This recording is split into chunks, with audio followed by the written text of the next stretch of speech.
Hey everyone, it's Alex with alextucker.ca, and today we're going to look at how to write headlines for a squeeze page. So this is going to be a beginner level copywriting tutorial. If you are a copywriter or if you've studied copywriting at all, this is going to be pretty familiar stuff for you. But if you don't know a lot about copywriting and maybe you're running ads or in this case, what I'm going to focus on is writing squeeze pages. So maybe if you're trying to do some affiliate marketing or something like that, this could be really handy for you to increase your conversions. So this video is going to focus on how to write headlines for a squeeze page, and I'm actually going to do a whole series of videos on how to write and create effective squeeze pages. So first of all, what I have here is just a basic definition of copywriting. Copywriting is words strung together with the intention of encouraging the reader to take an action. Okay, so this is most commonly used in sales, but it's very important for all stages of marketing as well, such as lead captures, convincing people to download your PDFs or your whatever you're giving away in exchange for their email, but it's important really all the way down to customer retention and like after someone's made a purchase, following up and getting them to leave that review or to make another purchase, right? So copywriting is really important throughout all stages of the customer journey. And so today we're looking at headlines, and the purpose of a headline is to attract attention, to create interest or curiosity or desire or some combination thereof, and to make the reader want to see more. So basically, now if you're familiar with copywriting, you might have noticed I pretty much just described the most well-known copywriting formula, which is called AIDA or AIDA, A-I-D-A, which stands for attraction, interest, desire, and action. And because the headline is so important, because if the headline, along with any image that accompanies it, is what's going to determine whether or not someone reads the rest of your article or your page or your ad, because that's so important, it can actually be important to basically condense an entire copywriting framework into the headline.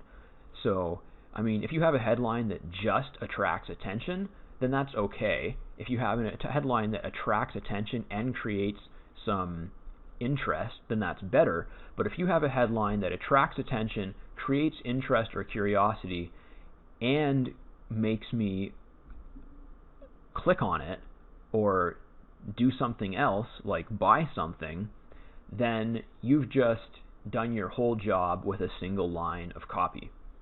And that's why I say here that headlines are actually the most condensed form of copywriting, because you really do need to just cram as much, not content, but as much effective language as you can into the headline.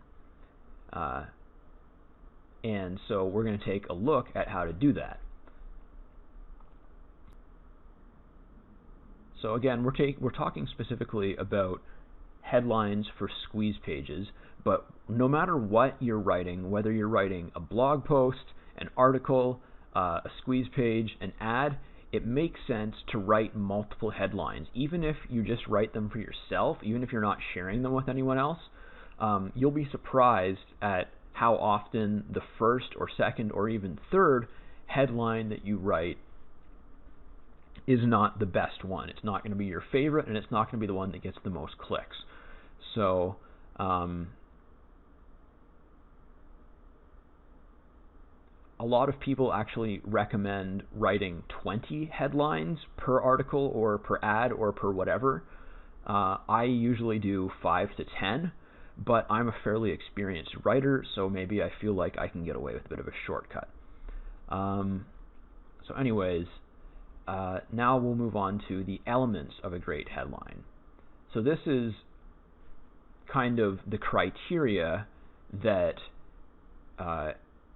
experienced copywriters have sort of boiled down what really works in headlines. And you may have noticed, if you read a lot of blogs and stuff, that headlines do seem fairly familiar and formulaic a lot of the time, and that's because the same common elements really tend to work. So you want a headline that is attention-grabbing while being honest, on topic, and succinct. So you don't want to be clickbaity and say things that aren't true, and you don't want to be off topic, because then someone might click through, but they're not going to read the whole thing if it's not about what they think. And you want to say what you're going to say in a short and meaningful way. Okay? You also want to use strong power and or emotion words. Now, power words, I actually have a list of them here from sumo.com, and I'll link that in the description. And so power words are words like heartwarming, profound, luxurious, begging, decadent, magic, naked, painless. So they can be adjectives, they can be verbs, and they have a way of evoking action. Learn is one of my favorite ones, because learn more is probably the most frequently used call to action button, because it's very effective. And I really like using learn in my headlines, especially if I'm teaching something, if it's a tutorial or a walkthrough of some sort. I really like to use the word learn in my headlines. But you can also use emotion words, and I have a list of emotion words here as well, such as angry, anxiety, bewitched, closeness. And so those are, I'll put the link to that one in the description as well. And those are words that are emotional, so they're going to evoke feelings in people that read them and potentially encourage them to click through and read or pay attention and read the rest of whatever it is you're writing. In this case, keep reading your squeeze page and potentially convert. Another thing that works very well in headlines is numbers, and I mean specifically numericals. So 7, not 7. Okay? And that's good because, first of all, it's more concise, it takes less space, and it also just, I don't know the psychology behind it, but I know that multiple studies have been done in which people favor headlines that use numericals over written numbers. And another common element of headlines, and this is especially important for squeeze pages, anything where you're trying to get someone to sign up or buy or something like that, you really can benefit from creating some sort of urgency. So the classic example of that is, of course, like a dime sale where the product is getting more expensive as time goes on, or a sale that's ending soon. But you can add urgency in other ways. I actually just made a opt-in page for a product for a PDF that I'm giving away on my website, and I'll put the link where you can get that and see that landing page as well. And when I wrote it, I'm actually currently, when you opt in on my website, you get like a half dozen PDFs, and I'm going to change that so that I have one PDF for one landing page, and you only get one PDF when you opt in. So when I was writing that landing page, I actually wrote, for a limited time, you get a bunch of PDFs. That wasn't my exact words, but for a limited time, you get multiple PDFs instead of just one, but you need to act now because I'm going to change that. And that, again, is true. It's very honest, and it might add a little bit of urgency that would convince someone to take an action and sign up for my list. So I've got one more tool I'm going to share with you, and I'm just going to show you kind of what it looks like, how you can brainstorm headlines. You can do this in a spreadsheet. You can do this in a document like this, on a notepad, in a notebook. You can brainstorm them however you want, but I just did it like this so I could show you that I did 10. And so there's actually going to be a link in the description where you can get a copy of this document if you want. So you can have my headlines that I wrote out for this video, and you can have my kind of notes about copywriting and headlines here. And the last tool I'm going to share with you before I say goodbye is called the headline capitalization tool, or the title capitalization tool. So depending on what you're writing and where you're publishing it, it can be important to capitalize properly. And I like proper capitalization in my squeeze page headlines just because it looks nice.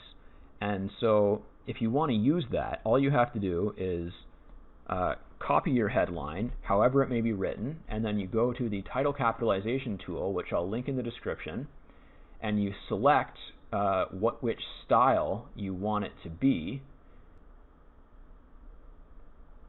So all that you do is you paste your title in here, and you can click on the style that you want it to use.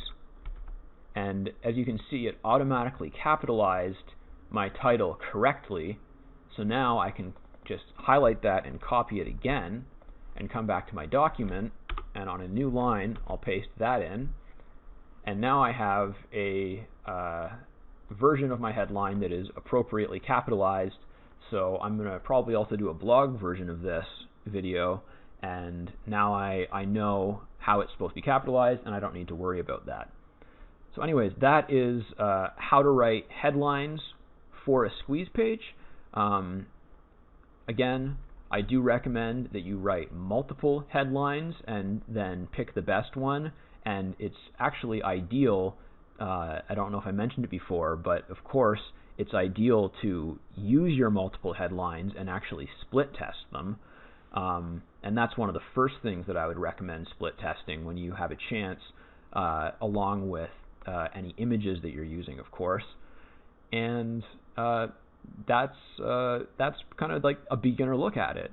I wouldn't say that it's that simple overall, but it's not rocket science.